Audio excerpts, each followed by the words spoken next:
Hi, I'm Royce with Viking Wax Press. Today I'm giving my 2024 UFL Preseason QB Power Rankings by team. I created a spreadsheet ranking all of the QBs going into training camp, and I based my rankings on individual performance and team depth. I considered stats from last year, potential for growth, and NFL experience. The team on fire at number 1 is the Memphis Showboats, led by Case Cookus along with Troy Williams and Cole Kelly. The Battlehawks are next, with the return of A.J. McCarron and the addition of Brandon Silvers. Third are the DC Defenders, starring Jordan Teamu and some quality backups. The Arlington Renegades come in at 4, with XFL champion Luis Perez and a ton of potential. The Brahmas Quentin Dormady finished strong last year, putting them at 5. USFL champ Birmingham Stallions lost Alex Magoo to the Packers, so they're at 6. Panthers land the 7th spot with E.J. Perry and Danny Etling. The Roughnecks are unproven, so they take last place. Now I'll cover every player. Starting with the Showboats, starter Case Cookus is flat out fun to watch. He led the Philly Stars to the USFL Championship game in 2022 and put up over 2,200 yards last year despite a porous offensive line. His combination of skill, toughness, and positive attitude are what make him my favorite QB in the UFL. The Showboats also signed Troy Williams, the QB who turned the Pittsburgh Maulers from losers to championship contenders last year. He can pass and run and knows when to do each. I can see the Showboats bringing him into the game on a regular basis for RPO plays. He is easily the best QB2 in the UFL.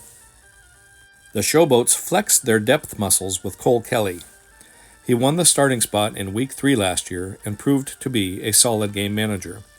His size and strength, 6'7", 250 pounds, make him super hard to bring down. With 3 proven starters, it's no wonder the Showboats top the QB power rankings. The St. Louis Battlehawks are next thanks mostly to this guy.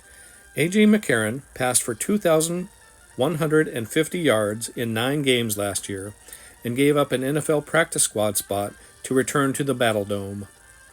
4 of his receivers this year could be the number 1 guy on any other team, so I have a feeling A.J. will end up with the most passing yards in 2024. Spending time on 5 different NFL teams over the past 7 years have turned McCarron into the consummate pro. His backup, Brandon Silvers, started for the Houston Roughnecks in 2023. He threw for over 1,500 yards and could challenge for starter on almost any other team. Manny Wilkins will have to wait out the year on the bench, but could be fair if he ever gets into a game. Let's be real, the Battlehawks are second in the power rankings because of McCarron and Silvers. Jordan Teamu re-signing with the Defenders turned them into an instant contender. He helped DC turn in a 9-1 regular season record last year and beat the Sea Dragons in the playoffs before falling to the Renegades in the XFL Championship.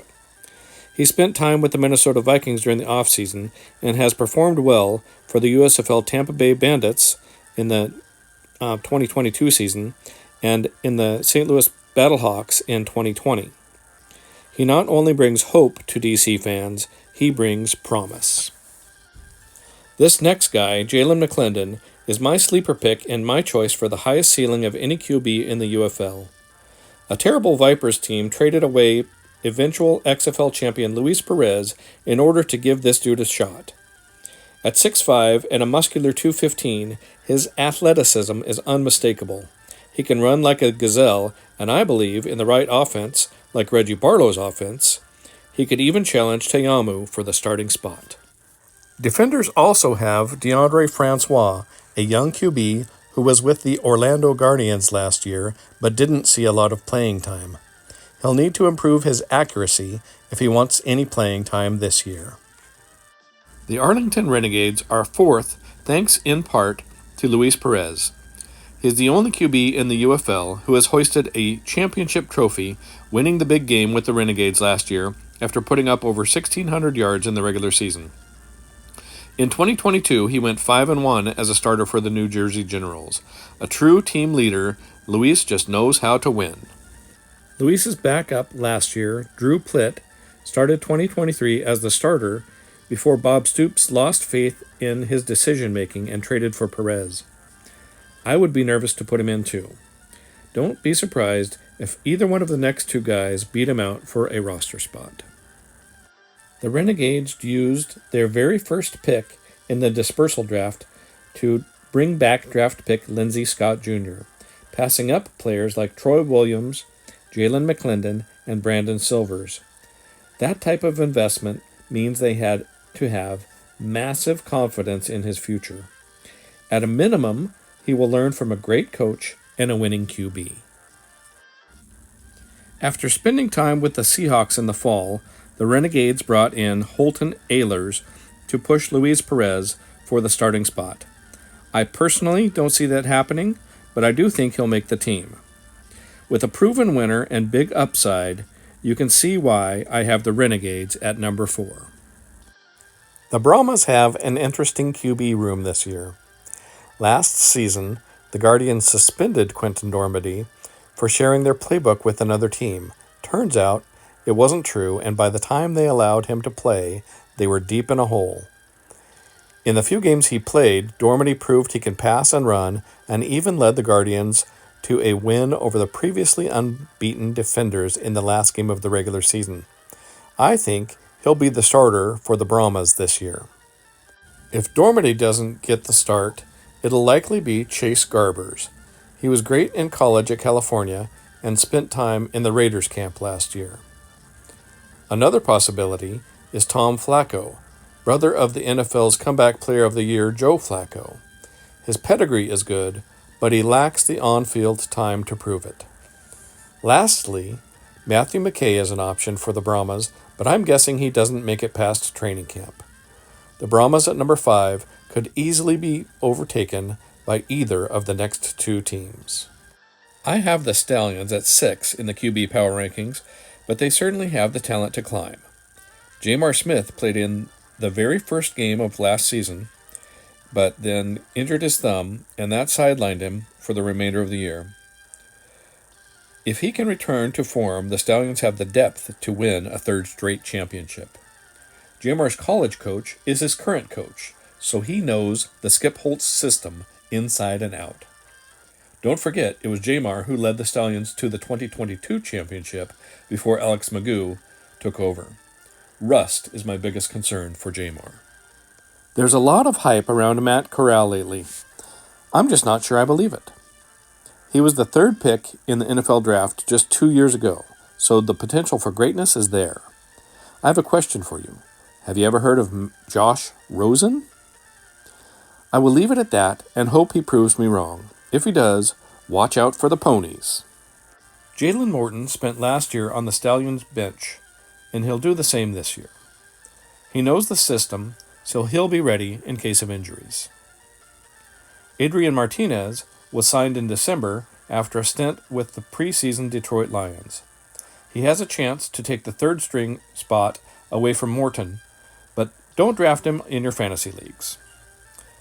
If Jamar and Matt Corral reach potential, the Stallions' power ranking could climb into the top 3.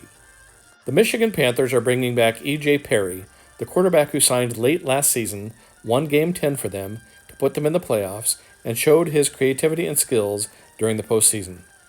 The Jacksonville Jaguars brought him in for a look during the offseason, and if he can continue to play the way he did last year, the Panthers will have a chance. If he doesn't, the Panthers will turn to Danny Etling. Etling is an NFL camp and practice squad veteran, spending at least part of the past 6 seasons on NFL teams.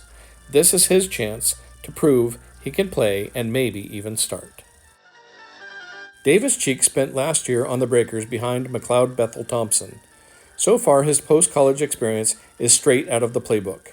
The Panthers are hoping it converts to on-field success. The Panthers also have Brian Lewerke, but I don't see him making the squad. Finally, we have the Houston Roughnecks. Their collective spring experience is the partial game Reed Sinnett played for the Brahmas last year. He started a game for them and looked awesome before breaking his foot to end his season. He's another NFL practice squad vet, showing promise with the Eagles, Dolphins, and Bengals. The Roughnecks are gambling on him to stay healthy. Another QB with NFL preseason experience is Jarrett Guarantano. Both the Cardinals and Broncos took a long look at him, and he's got a good chance to push Sinnett for the starting role. The last option for the Roughnecks is Nolan Henderson, the University of Delaware's all-time leader in TD passes, completions, and passing yards, breaking all of Joe Flacco's records. The question is, can he play in the big leagues? No one really knows if any of the Roughnecks QBs can win games in the spring, and that's why they are at the bottom of the QB power rankings. Are you excited to see how the UFL season plays out and which QBs stand out above the rest? Tell me what you think in the comments. Again, I'm Royce with Viking Wax Press. God is good, y'all. Take care.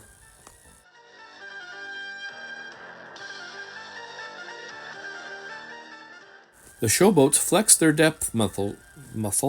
What the muscle?